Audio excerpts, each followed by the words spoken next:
Hello class, good morning. So today our topic is exponential terms.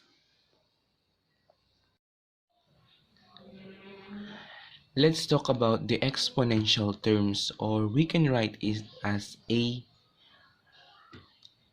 to the nth power. The term an is read as a to the nth power. For example, if this n is 6, then we can read this a to the 6th power. If this is 5, a to the 5th power. The exponent indicates the number of times the base is used as a factor. For example, 10 raised to 3. The exponent indicates the number of times the base is used as a factor.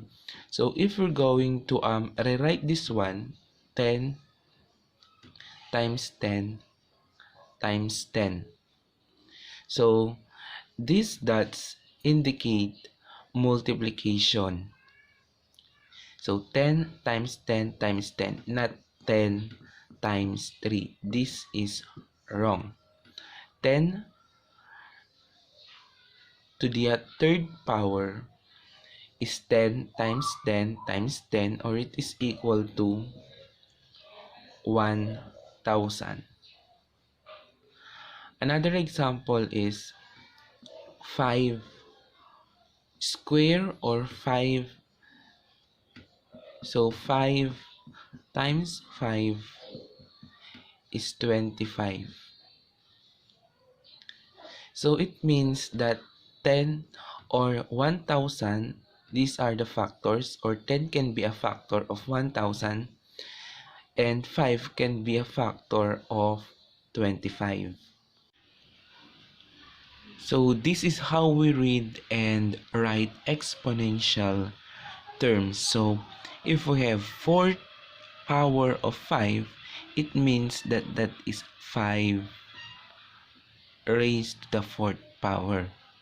So it can be read as 5 to the 4th power, or 5 to the 4th, or 5 to the power of 4th. Next, or we can read that as 5 raised to the 4th power. Next one is 3rd power of 5. 3rd power, always the exponent. Then it can be read as 5 cubed, or 5 raised to the 3rd power. Next is 2nd power of 5.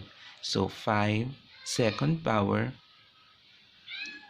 It can be read as 5 squared, or 5 raised to the 2nd power. So continuation, first power of 5 is 5, can read as 5 raised to 1. 0 power of 5 is 5 raised to 0. So we have example here, 2/3, or 2 to the 3rd power plus 3 squared. So how can we evaluate this exponential term? So first we solve the 2/3. 2 times 2 times 2. 2 times 2 is 4 times 2, 8. Then next, 3 square. 3 times 3, the answer is 9. So just add 8 plus 9, 17. So the value of 2/3 plus 3 squared is 17. Let's evaluate these given exponential terms.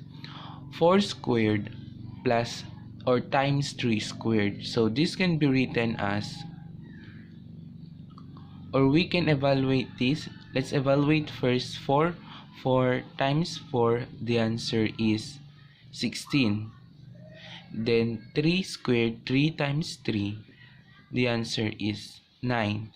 Then just add 16 plus 9, the answer is 25. Next, 8 raised to 0. Any number raised to 0, the answer is 1. I will repeat. Any number raised to 0, the answer is 1. The third example is 2/3 square. So we write this as 2/3 times 2/3. So just multiply the numerator to numerator, denominator to denominator for 9.